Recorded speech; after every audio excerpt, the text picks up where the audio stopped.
Hello friends, welcome to naveesterracottajewellery. இன்றைக்கி நம்ம சேனலில் இன்னொரு நெக் செட் பார்க்கலாம். அதுக்கு முன்னாடி நம்ம சேனலை சப்ஸ்கிரைப் பண்ணலன்னா சப்ஸ்கிரைப் பண்ணிக்கோங்க. பக்கத்தில் இருக்கிற பெல் ஐக்கானில் ஆல் பட்டனை ப்ரெஸ் பண்ணிக்கோங்க. இதுவுமே நான் வந்து சிலிக்கான் மோல்டு யூஸ் பண்ணி தான் பண்ண போகிறேன். ஃபஸ்ட்டு க்ளே நீட் பண்ணி எடுத்துட்டேன். நெக்ஸ்ட்டு சிலிக்கான் மோல்டுலேயும் ஆயில் அப்ளை பண்ணிவிட்டேன். நல்லா நீட் பண்ணி க்ளேவை எடுத்துகிட்டு இந்த மாதிரி வச்சு எந்த அளவு வேணுமோ அந்த அளவுக்கு வச்சு ப்ரெஸ் பண்ணி எடுத்துக்கிறேன். ப்ரெஸ் பண்ணிவிட்டு எக்ஸஸ் எல்லாத்தையும் எடுத்துகிட்டு பேக் சைடு ஆயில் அப்ளை பண்ணிக்கிறேன்.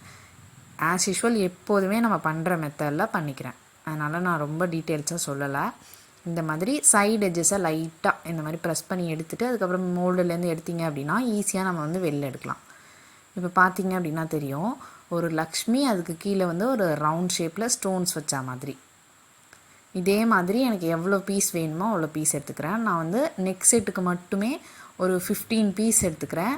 இயரிங் வந்து நான் வேறு டைப்பில் இந்த லக்ஷ்மியை வச்சு அதுக்கு கீழே வந்து ஜிம்கா வரா மாதிரி அந்த மாதிரி நான் வந்து ஐடியா பண்ணியிருக்கேன். இயரிங்கோட வீடியோ வந்து நான் இதில் அட்டாச் பண்ணல, ஒன்லி நெக் செட் மட்டும் பண்ணியிருக்கேன். இந்த மாதிரி எனக்கு தேவையான எல்லா பீஸையும் நான் வந்து எடுத்துக்கிறேன். எடுத்ததுக்கப்புறமா எப்போதும் போல் எங்கெல்லாம் எக்ஸஸ் இருக்கோ அந்த எக்ஸஸ் எல்லாத்தையும் கட் பண்ணிக்கோங்க. பேக் சைடில் வந்து ஸ்ட்ரைட்டாக இருக்கான்னு பார்த்து எக்ஸஸ் இருந்தால் கட் பண்ணிக்கோங்க. எப்போதுமே நம்ம வந்து எந்த பீஸ் செய்கிறதா இருந்தாலுமே நீட்னஸ் வந்து நமக்கு வேணும், அதாவது பர்ஃபெக்ஷன் வேணும்னா இந்த மாதிரி எக்ஸஸ் எல்லாத்தையும் வந்து கரெக்டாக கட் பண்ணி எடுத்தீங்க அப்படின்னா ஃபினிஷிங் வந்து நமக்கு நல்லாயிருக்கும். இதெல்லாம் நம்ம எடுக்காமலே அப்படியே விட்டோம் அப்படின்னா அந்த ஒரு செட்டோட ஃபினிஷிங் வந்து கரெக்டாக இருக்காது, ஒரு நீட்னஸ் தெரியாது. போட்டோம் அப்படின்னா ஒன்றோட ஒன்று பக்கத்தில் இருக்கும்போது கொஞ்சம் கரெக்டாக இருக்கணும் நமக்கு. அதனால தான் இந்த எக்ஸஸ் எல்லாம் கட் பண்ணி எடுத்துக்கிறது. நெக்ஸ்ட்டு நான் இந்த மாதிரி லூப்பின்னா ஓப்பன் பண்ணி நம்ம க்ளோஸ் பண்ணுற டைப்பில் கட் பண்ணி வச்சுருக்கேன். நிக்ரோம் ஒயரோட சைஸ் வந்து 26 யூஸ் பண்ணுறேன்.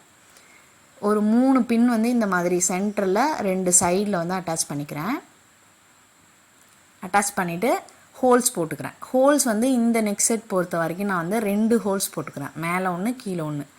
ஏன் 2 ஹோல்ஸ் போட்டுக்கிறேன் அப்படின்னா இந்த மாதிரி நெக் செட் வந்து நமக்கு கொஞ்சம் வந்து வெயிட் இருக்கும்போது ஹெவி வெயிட் இருக்காது. நார்மலாக பீட்ஸ் போடுறதுக்கும் இந்த மாதிரி பீசஸ் போடுறதுக்கும் வெயிட் இருக்கும். சம்டைம்ஸ் வந்து ஒரு பீஸ்க்கு பக்கத்தில் இருக்கிற பீஸ் வந்து திரும்பிக்கிறதுக்கான சான்ஸ் இருக்குது. இந்த மாதிரி 2 ஹோல்ஸ் போட்டுட்டு நம்ம அட்டாச் பண்ணோம் அப்படின்னா திரும்பிக்காது.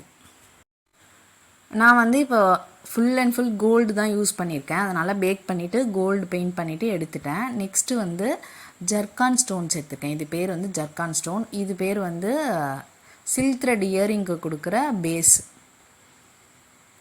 அப்படி கேட்டிங்கன்னா நமக்கு நிறைய வெரைட்டி கிடைக்கும். நான் இந்த மாதிரி வாங்கியிருக்கேன். இப்போ என்ன பண்ணிக்கிறேன் அப்படின்னா அந்த லூப் கொடுத்தோம் இல்லையா, லூப் பென், அந்த லூப் பெனை ஓப்பன் பண்ணிவிட்டு ஒரு 5 லாரியர்ஸ் வந்து சேர்த்துக்கிறேன். இது வந்து full and full gold use பண்ணதுனால நான் பெயிண்டிங் வீடியோ அட்டாச் பண்ணல. பெயிண்ட் பண்ணிவிட்டு ட்ரை ஆக விட்டு வார்னிஷ் பண்ணி எடுத்துக்கோங்க. பேக் பண்ணிவிட்டு பெயிண்ட் பண்ணணும்.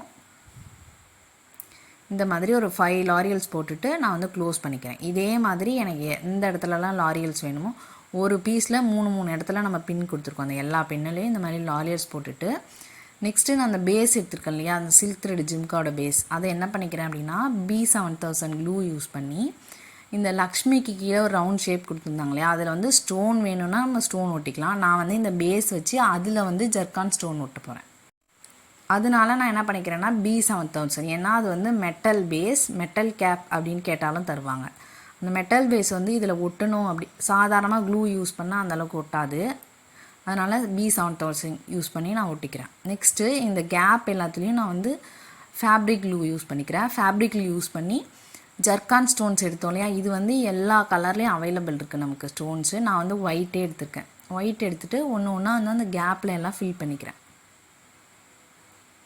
ஒவ்வொரு ஸ்டோனாக வந்து ஃபில் பண்ணி இதை நல்லா ட்ரை ஆக விட்டுடுறேன். எப்போதுமே வந்து ஃபஸ்ட்டு லாரியல்ஸ் வந்து போட்டுருங்க. நெக்ஸ்ட்டு வந்து இந்த மாதிரி ஸ்டோன் ஒட்டி ஃபுல்லாக ட்ரை ஆக விட்டு அதுக்கப்புறமா நம்ம கோக்கலாம். ஒவ்வொரு பீஸாக வந்து ஒட்டி நம்ம வந்து காய வச்சு நல்லா ட்ரை ஆக விட்டு அதுக்கப்புறமா நம்ம வந்து அசம்பிள் பண்ணோம் அப்படின்னா நமக்கு வந்து டேமேஜ் ஆகாது. இதே மாதிரி நான் ஃபுல் அண்ட் ஃபுல் ஒரு ஃப்ளவர் ஷேப்பில் இருக்கிறத ஒயிட் ஸ்டோன் ஃபுல்லாக ஒட்டி கவர் பண்ணிக்கிறேன். ட்ரையான பீஸும் காட்டுறேன். ஃபுல்லாக ட்ரை ஆக விட்டுறேன். அதுக்கப்புறமா ஒரு பீஸ் காட்டுறேன். லாரியர்ஸ் ஃபுல்லாக கோத்து இந்த மாதிரி மெட்டல் பேஸ் வச்சு ஸ்டோன் ஒட்டுனா பீஸ் காட்டுறேன். பார்த்தீங்க அப்படின்னா தெரியும், ஃபுல்லாக கோத்து முடிச்சிருக்கேன். இதில் வந்து சைடில் மேலேயும் கீழேயும் வந்து பிங்க் ஸ்டோன்ஸ் யூஸ் பண்ணியிருக்கேன். Pink 3mm flat back kundan வந்து நான் யூஸ் பண்ணியிருக்கேன். 2 சைட்லேயும் டாப்பில் ஒரு பீஸ். இதே மாதிரி நான் எல்லா பீஸையும் வந்து ட்ரை ஆக விட்டு அசம்பிள் பண்ணி எடுத்து இமேஜ் வந்து ஷேர் பண்ணியிருக்கேன். ஃபுல் ஃபோட்டோ இது தான். நான் அசம்பிளிங்லாம் இதில் வந்து அட்டாச் பண்ணலை. ரெண்டு பீஸ்க்கு இடையிலையும் 4mm பீட் கொடுத்து ஃபுல்லாக அசம்பிள் பண்ணியிருக்கேன். பார்த்தீங்கன்னா தெரியும். ஏன்னா அந்த கேப் வந்து நமக்கு இருக்கும், அதனால் அந்த இடத்துல பீட் கொடுத்து ஃபில் பண்ணியிருக்கேன்.